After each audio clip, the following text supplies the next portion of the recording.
Bom dia a todos. Inicialmente, eu gostaria de agradecer à SBI e à SPI pelo convite. Muito obrigado, Sérgio. Agradeço também por ter me convidado para ser coordenador do Comitê de AIDS da SPI. Então, a gente vai falar sobre terapia dupla. Já temos dados suficientes para recomendar. Então, aqui o conflito de interesses. Começar com esse cartaz do filme, De Volta para o Futuro ou De Volta para o Passado. A gente lembra um pouco aí da história que a terapia antirretroviral começou com a monoterapia pelo AZT, aí depois entrou em terapia dupla, depois a terapia tripla. Durante a terapia tripla teve os estudos de interrupções estruturadas, o famoso drug holiday. Essa estratégia foi sepultada definitivamente pelo estudo SMART, daquele estudo que fazia tratamento guiado pelo CD4. Aí, atualmente, a gente tem testado aí os regimes de longa duração, os regimes não diários, e a gente vê a questão da simplificação, uma volta para a terapia dupla. Então, por que terapia dupla? Por que reduzir as pílulas da terapia antirretroviral? Para reduzir a exposição aos antirretrovirais, reduzindo a toxicidade e fazendo o tratamento mais seguro, sem comprometer o controle virológico, reduzir a carga de pílulas, melhorar a adesão e a qualidade de vida, reduzir as interações droga-droga, reduzir custos, potencial para sucesso de longo prazo, e poupar a classe dos inibidores da transcriptase reversa nucleosídeos nos casos de falha do regime de primeira linha. Potenciais desvantagens. Será que a potência é mais reduzida? O menor perdão para a questão de esquecer de tomar o medicamento, perda de doses, penetração reduzida nos santuários, tudo isso a gente ainda não tem todas as respostas. Será que a gente precisa monitorar a carga viral mais frequentemente? Será que a durabilidade desses regimes é menor? A perda do efeito hipolipemiante do tenofovir. A gente sabe que o tenofovir tem esse efeito, né? Acaba que muitas vezes baixa o colesterol e triglicérides. Tem que lembrar que essa estratégia é contraindicada na co-infecção HBV para a terapia dupla baseada em 3-TC. A terapia dupla, ela é boa, mas ela nem sempre é boa, né? Inicialmente foi testado combinações de IP com não nucleosídeos, a resposta virológica foi boa, mas a elevada taxa de eventos adversos. A gente vê aqui um exemplo de vários estudos, que eu vou detalhar mais adiante, e que acabaram falhando em mostrar que a terapia dupla funcionava. Inicialmente, então a gente vai dividir aqui os estudos por grupo de droga que foi escolhida como base. Então, se tentou estudos com Maraviroc. Então, foi tentado Maraviroc com Atazanavir, Maraviroc com Darunavir e Maraviroc com Lopinavir, poupando os nucleosídeos. E aqui o que se viu em todos eles foi uma tendência ao grupo de terapia dupla, Maraviroc e PCPO, e a gente grifou aqui, principalmente esse aqui, o estudo Modern, que é um estudo com um N maior de pacientes, e a resposta na terapia dupla foi pior que na terapia convencional. Darunavir com tenofovir 3-TC foi melhor que o Darunavir com o Maraviroc. Aqui um compilado aí de estudos, terapia dupla com raltegravir. Então a gente vê aqui 7 estudos, e os estudos de raltegravir em terapia dupla, a tendência foi 10% menor que o estudo de tratamento convencional, terapia tripla. Desses estudos de raltegravir, um dos mais importantes aí, o NIT, que avaliou Darunavir com raltegravir versus Darunavir com Truvada. E o que a gente viu aqui foi que a resposta foi boa, mas no grupo que tem CD4 menor que 200 e carga viral maior que 100 mil cópias, a resposta da terapia dupla foi pior que a terapia tripla. Então, essa estratégia Darunavir com raltegravir, ela é aprovada e recomendada nos guidelines, mas sempre com observação. Não usar em pacientes com CD4 menor que 200 e carga viral maior que 100 mil cópias. Aqui a gente já vai para os estudos baseados em P. Então, a gente vê aqui um compilado de 4 estudos. tá? Atazanavir com lamivudina, outro de atazanavir com lamivudina, lopinavir com lamivudina e darunavir com lamivudina. Então, no estudo Atlas, no SALT, o atazanavir com lamivudina foi inferior a atazanavir com 2 lux. Quer dizer, desculpa, todos esses estudos foram não inferiores. A resposta foi semelhante a usar IP com lamivudina versus IP com 2 drogas. Aqui são estudos de simplificação.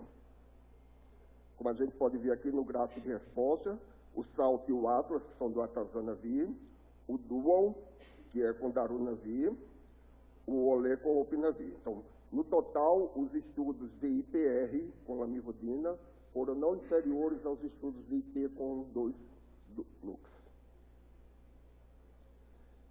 Mas nem sempre tudo é bom, né? Então, o colesterol total na terapia dupla acabou sendo mais elevado e a taxa de filtração glomerular melhorou. Então, melhora a função renal, mas piora o colesterol. Lembra que eu mostrei que perdia o efeito hipolipemiante do tenofovir. Então, terapia dupla foi pior para colesterol, mas foi melhor para a função renal. Então, detalhando esses estudos. O primeiro estudo que eu falei, o estudo Atlas, que comparou atazanavir com lamivudina versus atazanavir com 2 núcleos, e a gente vê aqui que no final de 48 semanas a resposta foi não inferior. O estudo Dual-G-Sida comparou darunavir com 2 núcleos versus darunavir com 3-GC, e a gente vê também que o sucesso foi igual nos 2 grupos, não houve diferença. Na falha do grupo de terapia dupla, teve 2 casos que falharam, mas não desenvolveram mutações. Mutação nem na transcriptase reversa, nem na protease. A gente já sabe que o darunavir é um medicamento com a barreira genética alta. O estudo OLE, que comparou lopinavir 3-GC versus lopinavir terapia dupla, a gente vê também que não houve diferença de resposta. Em todos os aspectos analisados, falha virológica definida pelo protocolo, qualquer blip no tratamento e falha definida pelo protocolo ou blip. Não houve diferença entre lopinavir 3-GC versus lopinavir tenofovir 3-GC. Então, evidências para terapia dupla. Nessa meta-análise, 4 estudos clínicos confirmou que a terapia dupla com IPR mais lamivudina foi efetivo para manter a supressão virológica.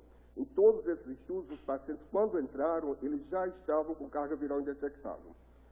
Os guidelines internacionais, o europeu e o americano, incluem essas terapias duplas como estratégias potenciais para manter a supressão virológica em pacientes já suprimidos. Aqui a gente já vai um compilado aí dos regimes baseados em inibidores de integrase. Então, dolutegravir com 3-GC, dolutegravir com rilpivirina, dolutegravir com darunavir, ritonavir, dolutegravir, atazanavir, ritonavir, dolutegravir, maraviroc e raltegravir, estravirina. Então, tem estudos em início de tratamento, esses 3 que a gente vai detalhar mais adiante, e vários estudos em manutenção. Aqueles estudos que o paciente já estava com viremia indetectável e depois a gente faz a troca para ver se mantém a indetectabilidade. E aí a gente pergunta, esse é mais um slide do Dr. Pedro Kahn. O Pedro Kahn, o colega nosso aí da Argentina, ele é praticamente o pai da terapia dupla, porque vários estudos muito importantes foram pensados por ele. Então, por que ele escolheu a lamivudina como par, né, para a terapia dupla? É um nucleosídeo, uma vez ao dia, muito bem tolerado, quase sem relato de efeitos adversos, sem interações droga-droga, genérico, baixo custo, baixa barreira genética, seleciona M184V ou M184I, atividade antiviral residual, mesmo após selecionar a mutação. Mesmo quando a lamivudina está resistente, ela ainda tem função.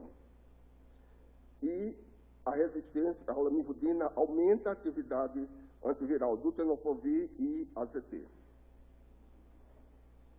Então, aqui o estudo ASPIRE, o desenho do estudo é um estudo aberto, randomizado, multicêntrico, de iniciativa do investigador. pacientes adultos, HIV infectados, virologicamente suprimidos, carga viral indetectável, em TARV com qualquer regime de 3 drogas, sem história de falha. Aí eles foram randomizados para trocar para dolutegravir amivodina, uma vez ao dia, ou continuar no regime atual de 3 drogas. O que se viu no final de 48 semanas foi que a resposta foi igual ao grupo no grupo que trocou para a terapia dupla versus no grupo que continuou com 3 drogas. Um dos estudos do Dr. Pedro Kahn, o estudo PEDAL, terapia dupla com dolutegravir mais amivodina, esse estudo aqui já é de início de tratamento. É uma prova de conceito, um N de apenas 20 pacientes. E um detalhe importante, que na semana 8 em diante, todos os pacientes já estavam com viremia suprimida. Pacientes com apenas terapia dupla, dolutegravir amivodina, semana 8 em diante, carga viral indetectável. Os dados da semana 96, 18 pacientes ainda indetectáveis, sem falha virológica, um evento adverso sério não relacionado à TARV. Um outro estudo de terapia dupla, dolutegravir amivodina, para início de tratamento, braço único, é o ACTG 5353, braço único, com dolutegravir 3TC, pacientes virgens de tratamento. 31% da casuística tinha carga viral maior que 100.000 cópias. E aí o estudo foi randomizado de acordo com a carga viral basal maior que 100.000 cópias ou menor ou igual a 100.000 cópias.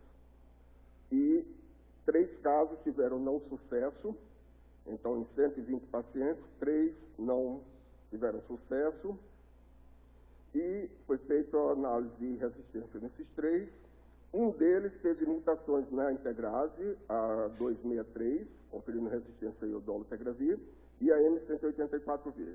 Os outros 2 casos sem desenvolvimento de resistência, mas todos os 3 pacientes tinham dificuldades de adesão, como a gente pode ver aí pelos níveis de dolutegravir oscilando. Um estudo SWORD é um estudo de troca também para terapia dupla com dolutegravir e rilpivirina em pacientes virologicamente suprimidos. Esse estudo, os pacientes estavam com carga viral indetectável, menor que 50 cópias, poderia estar em regime baseado em inibidor de integrase, em não nucleosídeo, ou inibidor da protease com 2 nucleosídeos. E eles foram randomizados para receber dolutegravir com rilpivirina ou continuar com o regime de base. O que a gente viu nesse estudo, em todos os grupos, independente do que ele vinha, se era IP, se era não nucleosídeo ou se era inibidor de integrase, a resposta da terapia dupla foi igual à da terapia tripla. Isso levou à aprovação do comprimido chamado Juluca, o nome comercial, com formulado de dolutegravir com rilpivirina, foi aprovado pelo FDA para terapia de manutenção. Foi o primeiro medicamento antiviral aprovado para manutenção da supressão viral, porque todos os outros é para resgate ou para início de tratamento ou para as 2 coisas. Esse é para manutenção. Então, indicação, isso aqui são informações da bula americana, para pacientes com supressão viral maior que 6 meses, a mais de 6 meses, pacientes sem históricos de falha de tratamento e sem resistência a dolutegravir ou rilpivirina. Ele deve ser tomado com uma refeição, isso é um requerimento do uso da rilpivirina. A rilpivirina sempre precisa ser tomada com refeição. Interações. Separar a dose de dolutegravir e rilpivirina e dos antiácidos contendo cátions polivalentes. A gente sabe que o dolutegravir interage com cálcio, alumínio, ferro, então a gente precisa fazer um intervalo entre essas doses, lembrando que o comprimido é dolutegravir com rilpivirina, e também evitar inibidores de bomba de prótons, por conta da rilpivirina. Ajustes de dose não é necessário, os pacientes com disfunção renal leve ou moderada, e os pacientes com clínica de creatinina menor que 30, aumentar o monitoramento para eventos adversos. Um outro estudo, o estudo LAT2, esse aqui avalia as medicações injetáveis de longa duração. Então, a gente vê aqui um grupo com cabotegravir oral, cabotegravir oral com 2 NUCs, que é o abacavir amivodina, o outro grupo com cabotegravir injetável e rilpivirina injetável a cada 8 semanas, e um grupo cabotegravir e rilpivirina a cada 4 semanas. A gente vê que o sucesso virológico foi semelhante. Aqui um estudo com drogas que a gente tem no nosso meio. Então, um estudo da agência francesa, a NRS, o estudo ETRAL, que avaliou aqui raltegravir com etravirina. Então, foi uma terapia dupla com raltegravir e etravirina, a dose padrão. Foi altamente efetiva em pacientes com mais de 45 anos de idade. O critério de inclusão era paciente ter 45 anos, da carga viral indetectável e ter comorbidades. Apenas um paciente teve falha virológica, sem resistência na integrase, mas com resistência à etravirina. Apesar do regime ser 2 vezes ao dia, a tolerabilidade foi excelente e a adesão foi maior que 95%. Segmento de longa duração, avaliando o osso, distribuição de gordura e marcadores inflamatórios só em andamento. O estudo GARDEL, que é o da monoterapia do lopinavir com ritonavir, mais lamivudina, a gente vê aqui que a monoterapia foi igual à terapia tripla. O estudo ANDES, terapia dupla com darunavir, ritonavir mais lamivudina, versus darunavir, ritonavir, lamivudina e tenofovir. A gente vê aqui também pacientes virgens. Final de 48 semanas, taxas excelentes de resposta, independente da carga viral basal. Mesmo com carga viral elevada, também foi melhor. E aqui a gente vê de novo que a terapia dupla foi pior para colesterol e para triglicéridos. Estudo GEMINI, esse é o estudo de fase 3, terapia dupla com dolutegravir lamivudina versus dolutegravir tenofovir FTC. Características basais semelhantes nos dois grupos. E a resposta foi igual, terapia dupla versus terapia tripla. Quando estratifica de acordo com a situação basal, o grupo que tinha CD4 menor que 200, a terapia dupla foi um pouco pior que a terapia tripla. Aqui é uma outra forma de ver a resposta. E o ganho de CD4 foi semelhante. Na falha, 0 desenvolvimento de resistência. Não teve desenvolvimento de resistência nem no grupo de terapia dupla, nem no grupo de terapia tripla. Os eventos adversos também foram semelhantes. E aqui os eventos adversos que levaram à retirada do paciente do estudo. Aquilo que a gente já costuma ver na nossa população.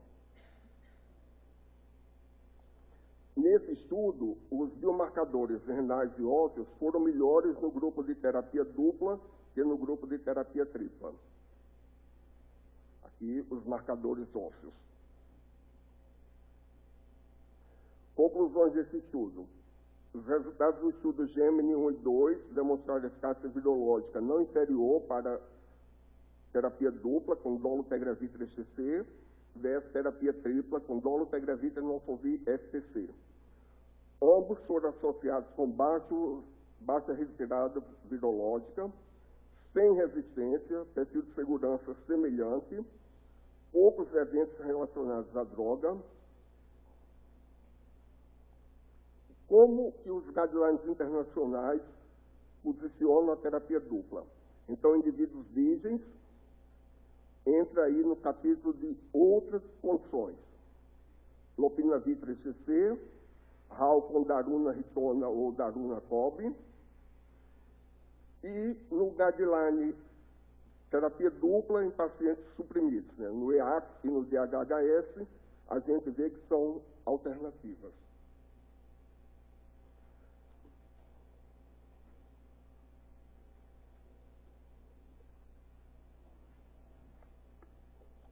Para concluir, a terapia dupla está emergindo como uma estratégia viável, não ainda na primeira linha, não aprovado pelo PCDT.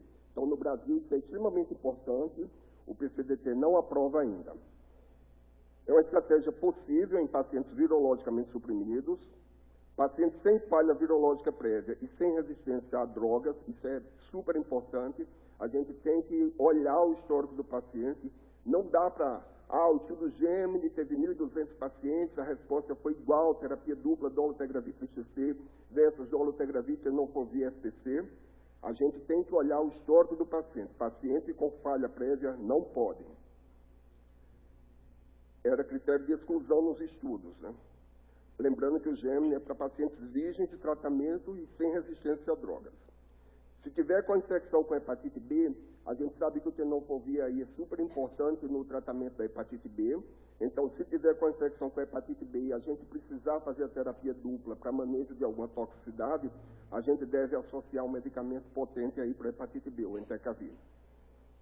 Então, 3 regimes podem ser propostos, o inibidor da protease com o inibidor de integrase. Lembrando aí do estudo NIT, que darunavir, raltegravir foi pior com a carga viral moxinocópris e CD4 abaixo de 200. Regimes IP com lamivudina e dolutegravir com lamivudina. Isso pode ser uma alternativa para o manuseio de toxicidades. Isso é muito importante no nosso meio, principalmente porque a gente tem pacientes que fazem toxicidade ao tenofovir e que também não podem usar o abacavir. Lembrando que é necessário um segmento e um monitoramento mais cuidadoso e, aqui para a nossa realidade Brasil, é necessária a avaliação das câmaras técnicas. Eu volto a dizer que o PCDT não recomenda essa estratégia ainda, tá? Eu já mandei e-mail solicitando que a gente reúna o grupo e discuta isso, ou mesmo discuta por e-mail, mas ainda não foi atendido. Então, nesses casos, é necessária a avaliação das câmaras técnicas. Queria agradecer aos colegas que cederam os slides, o Dr. Pedro Can, Ricardo Dias e a Roberta. Muito obrigado.